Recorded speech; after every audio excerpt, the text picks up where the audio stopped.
Israel Hamas మధ్య యుద్ధం U turn తీసుకుంది. ఈ యుద్ధం ఎప్పటికీ ఆగదు అనేది ఈ వార్త ద్వారా మీకే తెలుస్తుంది.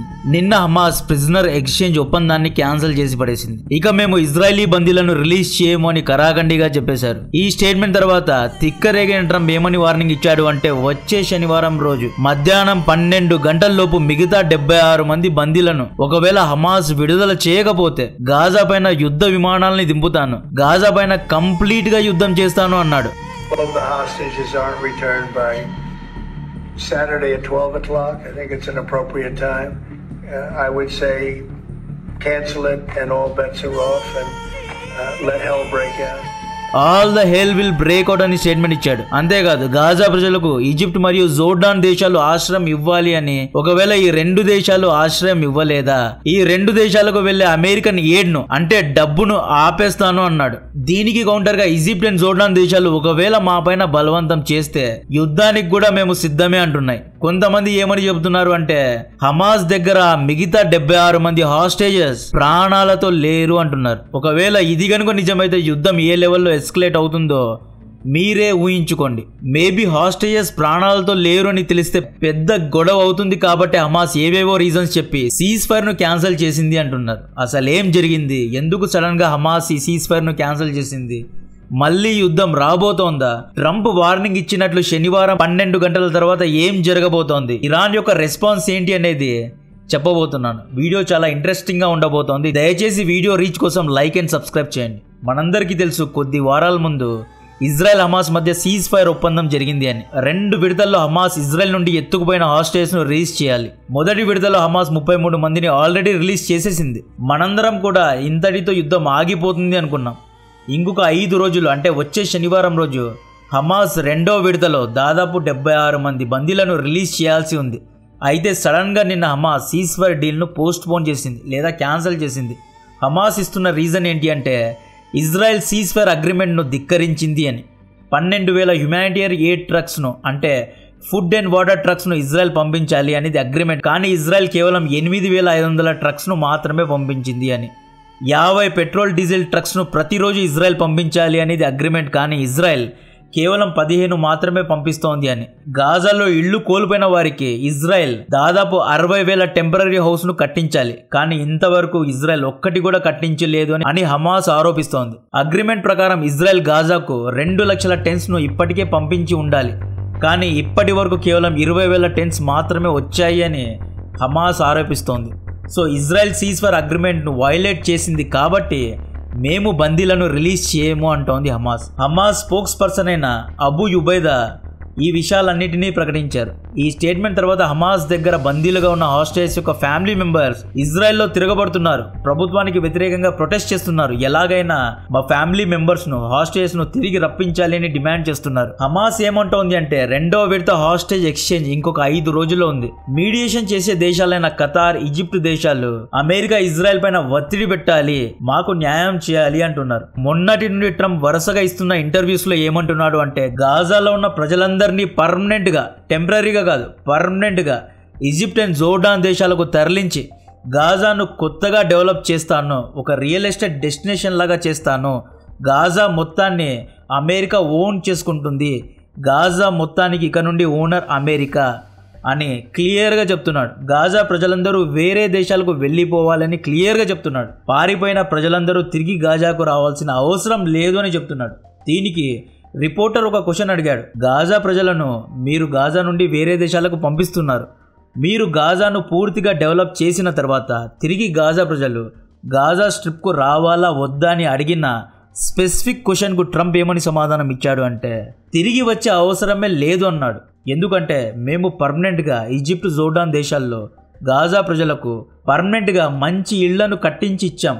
సో మళ్ళీ వీళ్ళెందుకు తిరిగి గాజా స్ట్రిప్కు రావాలి, వచ్చే అవసరం లేదు, గాజా మొత్తానికి ఓనర్ అమెరికా అంటున్నాడు ట్రంప్.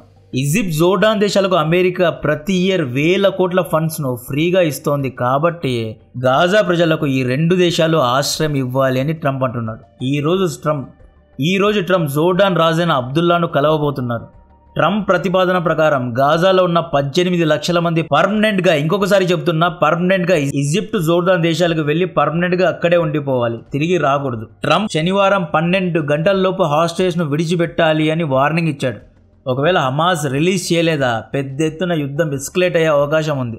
ఇజ్రాయెల్ డిఫెన్స్ మినిస్టర్ అయిన ఇజ్రాయెల్ కాట్జ్ ఆల్రెడీ యుద్ధానికి సంసిద్ధం అవుతున్నారు. ఇప్పుడు హమాస్కు ఒక్కటి క్లియర్గా అర్థమైంది, హాస్టేజ్ను విడిచిపెట్టకపోయినా గాజా మొత్తాన్ని అమెరికా స్వాధీనం చేసుకోవడం ఖాయమనేది హమాస్కు తెలిసిపోయింది. కాబట్టే ఈ సీజ్ ఫైర్ను రద్దు చేశారు. ఒకవేళ సీజ్ ఫైర్ను కంటిన్యూ చేసి హమాస్ కనుక మిగతా హాస్టేజ్ అందరినీ విడిచిపెడితే నెక్స్ట్ డే ఇజ్రాయెల్ అమెరికా దేశాలు హమాస్ మొత్తాన్ని క్లీన్అవుట్ చేసేసి గాజా మొత్తాన్ని ఆక్యుపై చేస్తారు అని భయపడే హమాస్ దీన్ని క్యాన్సిల్ చేసింది. Trump my way or highway attitude middle ఈస్ట్ను అన్స్టేబుల్ చేసేలా ఉంది. ఇరాన్ రెస్పాన్స్ ఏంటి అంటే ఇరాన్ సాలిడ్గా హమాస్కు ఇప్పుడు సపోర్ట్ చేయడం లేదు. ఇంతకుముందు ఇజ్రాయెల్ పైన operation true promise 1, operation true promise 2 ఇలా 2 సార్లు ఆపరేషన్స్ జరిపిన ఇరాన్ ఇప్పుడు బ్యాక్ ఫుట్లో ఉంది. ఇరాన్ సుప్రీం అలీ ఖమేనీ గారి సోషల్ మీడియా హ్యాండిల్స్ నుండి ట్రంప్కు వ్యతిరేకంగా కానీ గాజాను అమెరికా స్వాధీనం చేసుకునే విషయాన్ని విరోధిస్తూ కానీ స్ట్రాంగ్గా కౌంటర్ ఇస్తూ ఎటువంటి స్టేట్మెంట్స్ లేవు. ప్రస్తుతం గాజా పరిస్థితి ఎలా ఉంది అంటే గాజా మొత్తం యుద్ధం కారణంగా ధ్వంసమైంది. గాజాలో దాదాపు 2 లక్షల టెంపరరీ హౌసెస్ను కట్టాలి, ఇంకా కట్టలేదు, కేవలం 20,000 మాత్రమే కట్టారు.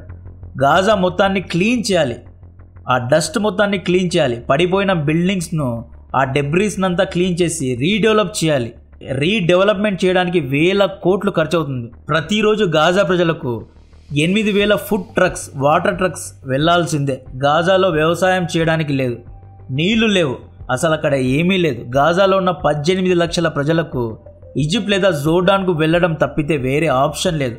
లేదా గాజా ప్రజలు టెంపరరీ టెంట్స్లో ఉంటూ అమెరికా పంపించే ట్రక్స్ ద్వారా ఫుడ్ తింటూ నీళ్లు తాగుతూ జీవితాంతం బ్రతకాల్సిన పరిస్థితి. గాజాలో ఇన్వెస్ట్ చేయడానికి ఏ దేశం రావడం లేదు, అక్కడ ఏ కంపెనీస్ లేవు, అక్కడి ప్రజలకు వ్యాపారం లేదు, ఉద్యోగాలు లేవు, అసలు ఏమీ లేదు. సిరియాలో యుద్ధం జరిగినప్పుడు అరబ్ దేశాలు సిరియన్ ప్రజలకు ఆశ్రయం ఇచ్చాయి, కానీ పాలస్తీన్ ప్రజలకు ఆశ్రయం ఇవ్వడానికి ఈజిప్ట్ కానీ, సౌదీ కానీ, ఇరాన్ కానీ, జోర్డాన్ కానీ అసలు ఏ దేశము ముందుకు రావడం లేదు. ఈజిప్ట్ అయితే ఒక స్టెప్ ముందుకేసి గాజా నుండి ఎవ్వరూ మా దేశంలో రావద్దు అని 7 లేయర్స్ సెక్యూరిటీ కంచెను, 7 లేయర్స్తో కూడిన బార్డర్స్ను కట్టుకుంది, పెద్ద గోడను కట్టుకుంది. సో గాజా ప్రజలు ఎవ్వరూ ఈజిప్ట్కి రావడానికి లేదు. ఇప్పుడు ఈజిప్ట్ అండ్ జోర్డాన్ దేశాలు యుద్ధానికి సిద్ధమవుతున్నాయి. ట్రంప్ కారణంగా ఇజ్రాయెల్ గాజాతో మొదలైన యుద్ధం ఇప్పుడు ఈజిప్ట్ జోర్డాన్ వరకు పాకింది. ఈజిప్ట్ ఏమంటోంది అంటే ఒకవేళ బలవంతంగా గాజా ప్రజలను మా దేశంలో రుద్దితే మేము యుద్ధానికి కూడా సిద్ధంగా ఉన్నాము అని తన మిలిటరీ పవర్ను చూపిస్తూ ఈ వీడియో రిలీజ్ చేసింది.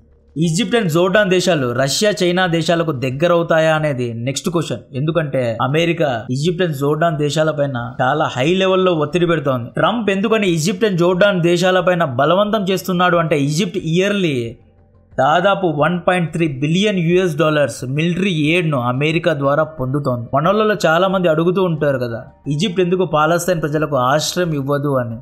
ఎందుకంటే ప్రతి ఇయర్ అమెరికా నుండి దాదాపు $1.3 బిలియన్ ఫండింగ్ ఈజిప్ట్ తీసుకుంటుంటుంది. కాబట్టే ఈజిప్ట్ అమెరికాకు సపోర్ట్ చేస్తుంటుంది. దీంతోపాటు ఈజిప్ట్ ఇంకొక $200 మిలియన్ ఆర్థిక నిధిని కూడా అమెరికా ద్వారా తీసుకుంటుంది.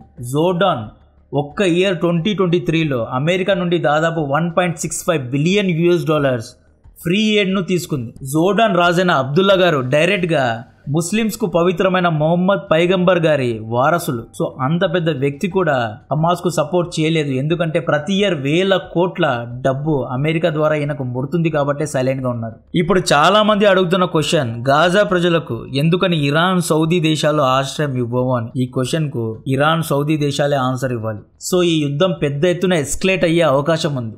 వచ్చే శనివారం 12 గంటల తర్వాత అమెరికా యొక్క రెస్పాన్స్ ఎలా ఉండబోతోంది అనేది చూడాలి. దీని గురించిన మరిన్ని అప్డేట్స్ ఇస్తూనే ఉంటా. కంటెంట్ నచ్చితే వీడియోను లైక్ చేయండి, ఛానల్ను సబ్స్క్రైబ్ చేసి అందరికీ షేర్ చేయండి. జై హింద్.